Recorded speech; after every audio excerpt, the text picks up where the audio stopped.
कि सिर्फ हम लोग सियासी मजलिसों में तकरीर नहीं कर रहे हैं। झारखंड के अंदर मजदूरों के साथ कहीं भी कुछ दिक्कत हुआ तो हम लोग लड़ने गए और आज की तारीख में 16 करोड़ 25 लाख रुपए तक का मुआवजा हम लोगों ने मजदूरों को दिला दिया। मैंने तमाम अंजुमन के साथ मीटिंग किया, जाकर के सभी लोगों से गया। आपके चौपारण में चाय दरगाह है, आप लोग जानते होंगे, मैं वहाँ पर मीटिंग किया। हजारीबाग में पगमी पिलावल में किया। सभी लोगों ने साथ दिया है।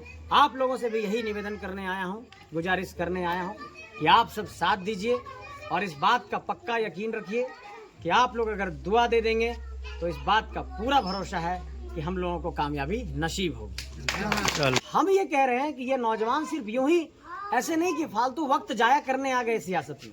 वास्तव में हम लोग कुछ करना चाह रहे हैं, बदलना चाह रहे हैं, तभी 3 साल से लगातार सड़क पर ठोकरें खा रहे हैं, केस मुकदमा खा रहे हैं कि हम अपने आपके यहाँ ईद की सेवैयाँ खाएं और आप भी हमारे होली में पकवान खाइए। इस माहौल को फिर से स्थापित करना होगा और इसको मिलजुल करके करना होगा।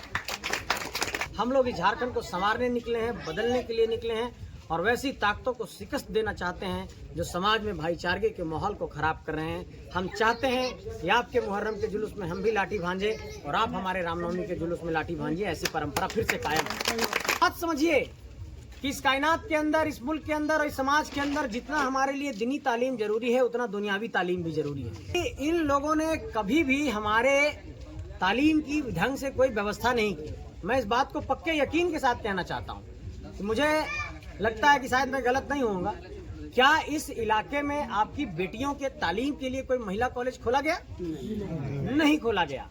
अब एक बात, उनके अब्बू नहीं है, उनकी अम्मी कहती रही कि मेरा बेटा गुनहगार नहीं है, ऐसे पकड़ करके आप नहीं ले जा सकते हैं। कुछ गुनाह किया है तो आप ले जाइए, हम खुद अपने बेटे को सौंप देंगे।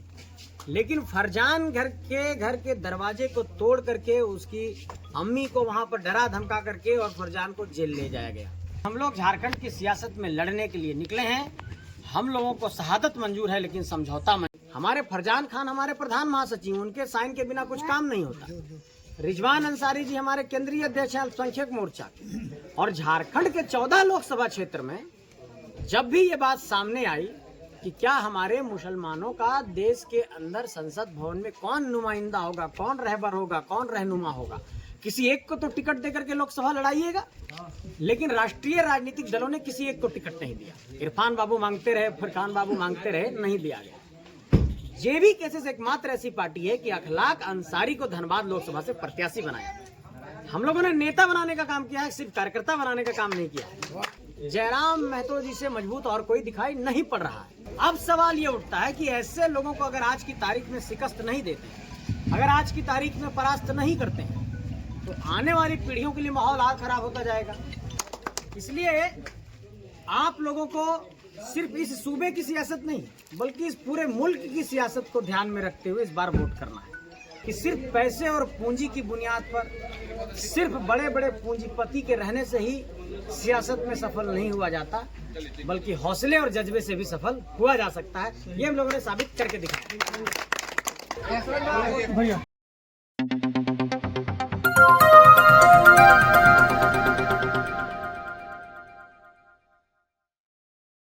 जिंदाबाद, जिंदाबाद, संजय मेहता जिंदाबाद, जिंदाबाद, जिंदाबाद।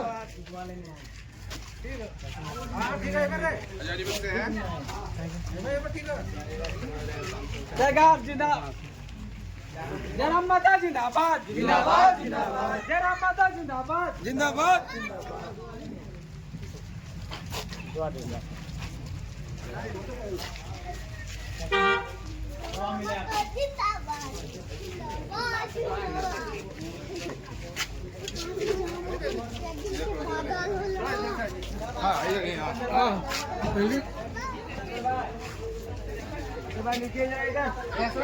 भैया हाँ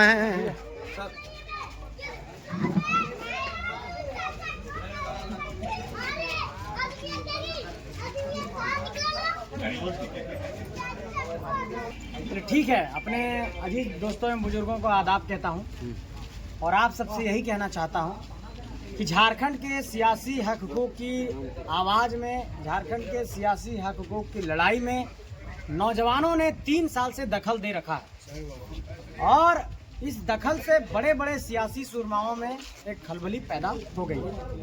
अब हम लोग सियासत में आने के बाद चुनाव भी लड़ रहे हैं आंदोलन के रास्ते से।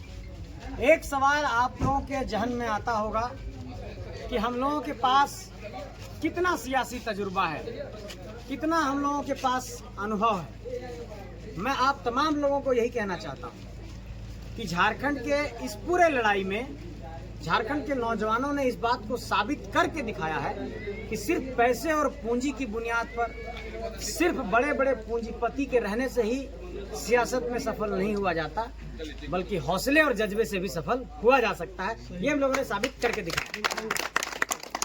इसलिए आप लोगों को सिर्फ इस सूबे की सियासत नहीं, बल्कि इस पूरे मुल्क की सियासत को ध्यान में रखते हुए इस बार वोट करना है। इस बार जो इस मुल्क का सूरत हाल है वो ये है कि यहाँ पर पूरी राजनीति सिर्फ धर्म के बुनियाद पर हो रही है। पूरे देश की राजनीति को सिर्फ धर्म पर आकर के शिफ्ट कर दिया गया।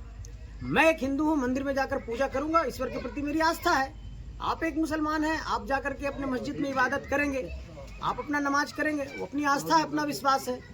लेकिन सिर्फ इस बुनियाद पर लोगों को लड़ा करके, झगड़ा करके, धर्म के नाम पर राजनीति करके पूरे देश में रोजगार की बात, तालीम की बात, शिक्षा की बात, ये सारे बात को खत्म करके सिर्फ इसी बात पर राजनीति हो रही है। अब सवाल ये उठता है कि ऐसे लोगों को अगर आज की तारीख में शिकस्त नहीं देते, अगर आज की तारीख में परास्त नहीं करते हैं, तो आने वाली पीढ़ियों के लिए माहौल और खराब होता जाएगा। ऐसे में सबसे ज्यादा जरूरी ये है कि उस विकल्प पर विचार करना होगा कि उस ताकत को कौन हरा रहा है। इससे पहले हमारे पास जो विकल्प थे उसको हम लोग अपना समर्थन देते थे। मेरा आप लोगों से सिर्फ यही निवेदन है कि चूंकि इस वक्त गिरिडीह लोकसभा में जयराम महतो जी से मजबूत और कोई दिखाई नहीं पड़ रहा है, और हम लोगों ने इस बात को साबित करके दिखाया कि हमारे संगठन में सबके लिए जगह भी है। हमारे फरजान खान हमारे प्रधान महासचिव, उनके साइन के बिना कुछ काम नहीं होता। रिजवान अंसारी जी हमारे केंद्रीय अध्यक्ष हैं अल्पसंख्यक मोर्चा। और झारखंड के 14 लोकसभा क्षेत्र में जब भी ये बात सामने आई कि क्या हमारे मुसलमानों का देश के अंदर संसद भवन में कौन नुमाइंदा होगा, कौन रहबर होगा, कौन रहनुमा होगा, किसी एक को तो टिकट देकर के लोकसभा लड़ाइएगा। लेकिन राष्ट्रीय राजनीतिक दलों ने किसी एक को टिकट नहीं दिया। इरफान बाबू मांगते रहे, फरखान बाबू मांगते रहे, नहीं दिया गया। जेबी केसेस एकमात्र ऐसी पार्टी है कि अखलाक अंसारी को धनबाद लोकसभा से प्रत्याशी बनाया। हम लोगों ने नेता बनाने का काम किया है, सिर्फ कार्यकर्ता बनाने का काम नहीं किया। और दूसरी बात ये कहना चाहता हूं आप सबसे कि जब गुर्बत के साए में कोई जिंदगी को गुजार करके सियासी तौर पर आगे बढ़ता है तो उस पर कई आरोप प्रत्यारोप लगाए जाते हैं, लांछन लगाए जाते हैं, उसको कमजोर करने की कोशिश की जाती है। और उस तरीके से कई तरह का लांछन, आरोप प्रत्यारोप लगातार हम लोगों पर भी लगाए गए। लेकिन आप सभी लोगों को इस बात का मैं पक्का यकीन दिलाना चाहता हूँ कि हम लोग झारखंड की सियासत में लड़ने के लिए निकले हैं। हम लोगों को शहादत मंजूर है, लेकिन समझौता केस, मुकदमा, थाना, पुलिस, जेल सब कुछ सहा। हमारे रिजवान भाई को रात के 3 बजे पकड़ करके जेल में डाल दिया गया। हमारे फरजान भाई को रात के 3 बजे जेल में डाल दिया गया पकड़ करके, तो चाची के घर से। उनके अब्बू नहीं है, उनकी अम्मी कहती रही कि मेरा बेटा गुनहगार नहीं है, ऐसे पकड़ करके आप नहीं ले जा सकते हैं, कुछ गुनाह किया है तो आप ले जाइए, हम खुद अपने बेटे को सौंप देंगे। लेकिन फरजान घर के दरवाजे को तोड़ करके उसकी अम्मी को वहां पर डरा धमका करके और फरजान को जेल ले जाया गया।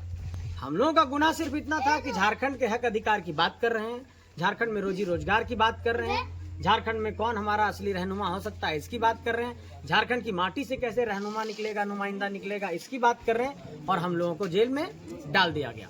अब एक बात आप लोगों को और बताना चाहता हूँ कि इन लोगों ने कभी भी हमारे तालीम की ढंग से कोई व्यवस्था नहीं की। मैं इस बात को पक्के यकीन के साथ कहना चाहता हूँ कि मुझे लगता है कि शायद मैं गलत नहीं होऊंगा। क्या इस इलाके में आपकी बेटियों के तालीम के लिए कोई महिला कॉलेज खोला गया? नहीं खोला गया। अब एक बात समझिए कि इस कायनात के अंदर, इस मुल्क के अंदर और इस समाज के अंदर जितना हमारे लिए दीनी तालीम जरूरी है, उतना दुनियावी तालीम भी जरूरी है। लेकिन जरूरी इस बात की है कि उसके इंतजाम किए जाएं। लेकिन मुल्क के आज़ादी के 75 साल के बाद भी, और आज हमारा सूबा अलग हुए 24 साल हो गया झारखंड, उसके बावजूद भी हमारी बेटियों के लिए ये लोग महिला कॉलेज एक नहीं खोल पाते हैं, एक अल्पसंख्यक कॉलेज ये लोग नहीं खोल पाते हैं, तो इन लोगों से क्या उम्मीद करिएगा। इसलिए आप लोग से यही कहना चाहता हूं कि हम तमाम नौजवान सियासी तौर पर जरूर कम तजुर्बा रखते होंगे, 30 साल 29 साल उम्र है, लेकिन मैं ये कहना चाहता हूँ कि आप लोगों के सामने जो तजुर्बा है, उस तजुर्बा से हमें गाइड करिए, मार्गदर्शन दीजिए। हम लोग इस झारखंड को संवारने निकले हैं, बदलने के लिए निकले हैं और वैसी ताकतों को शिकस्त देना चाहते हैं जो समाज में भाईचारे के माहौल को खराब कर रहे हैं। हम चाहते हैं कि आपके मुहर्रम के जुलूस में हम भी लाठी भांजे और आप हमारे रामनवमी के जुलूस में लाठी भांजिए। ऐसी परंपरा फिर से कायम है और समाज के भाईचारे के माहौल को बनाना होगा कि हम अपने आपके यहाँ ईद की सेवइयाँ खाएं और आप भी हमारे होली में पकवान खाइए। इस माहौल को फिर से स्थापित करना होगा और ये इसको मिलजुल करके करना होगा। अब आप लोग से यही कहना चाहता हूं कि पूरे झारखंड की सियासत के अंदर ये बात अब सामने आ गई है कि ये नौजवान सिर्फ जमहूरियत को बचाने नहीं निकले हैं, बल्कि जमहूरियत में खुद को स्थापित करके झारखंड को बदलने निकले हैं। इसलिए लोकतंत्र में ऐसी आवाज़ को साथ देना चाहिए जो किसी गरीब के घर से निकली हो और किसी ऐसे नौजवान ने इस आवाज़ को दिया है जो झारखंड में बहुत गरीबी से जीता हुआ, गरीबी में पालन पोषण हुआ जिसका, उसने इस आवाज़ को आगे बढ़ाया। हम सभी लोग साधारण लोग हैं। हमारे जयराम जी तोपचांची में जन्मे हैं, मानटाण में। माँ आज भी साधारण जीवन व्यतीत करती है। मैं हजारीबाग के बरही का रहने वाला हूँ। बहुत साधारण जीवन हम लोगों ने जिया और सभी लोग अच्छे पढ़ लिख करके इस आंदोलन में आए हैं। जयराम जी PhD कर रहे हैं, रिसर्च स्कॉलर हैं। हमारे रिजवान जी भी PG किए हुए हैं। हमारे देवेंद्र भाई PhD कर रहे हैं। मैं खुद हाईकोर्ट में एडवोकेट हूँ, मैंने LLB LLM किया है। हम ये कह रहे हैं कि ये नौजवान सिर्फ यूं ही ऐसे नहीं कि फालतू वक्त जाया करने आ गए सियासत में। वास्तव में हम लोग कुछ करना चाह रहे हैं, बदलना चाह रहे हैं, तभी 3 साल से लगातार सड़क पर ठोकरें खा रहे हैं, केस मुकदमा खा रहे हैं। अब एक बात सामने आएगी कि क्या आप लोग जो मजलिस सजाते हैं उसमें सिर्फ तकरीर ही करते हैं कि इसके अलावा आप लोगों ने झारखंड की जनता के लिए कुछ किया? तो मैं आप लोगों को ये विश्वास दिलाना चाहता हूँ कि सिर्फ हम लोग सियासी मजलिसों में तकरीर नहीं कर रहे हैं। झारखंड के अंदर मजदूरों के साथ कहीं भी कुछ दिक्कत हुआ तो हम लोग लड़ने गए और आज की तारीख में 16 करोड़ 25 लाख रुपए तक का मुआवजा हम लोगों ने मजदूरों को दिला दिया। तो इस बात पर आप लोग पक्का यकीन करिए। मैं जब चुनाव लड़ा 20 तारीख को वोटिंग हुआ, मैंने तमाम अंजुमन के साथ मीटिंग किया, जा करके सभी लोगों से गया। आपके चौपारण में चाय दरगाह है, आप लोग जानते होंगे, मैं वहाँ पर मीटिंग किया। हजारीबाग में पगमी पिलावल में किया। सभी लोगों ने साथ दिया है। आप लोगों से भी यही निवेदन करने आया हूँ, गुजारिश करने आया हूँ कि आप सब साथ दीजिए और इस बात का पक्का यकीन रखिए कि आप लोग अगर दुआ दे देंगे तो इस बात का पूरा भरोसा है कि हम लोगों को कामयाबी नसीब होगी। तो 12 नंबर गैस सिलेंडर जयराम जी का चुनाव चिन्ह है। 25 तारीख को पोलिंग, ठीक है? आप लोग दुआ दीजिए।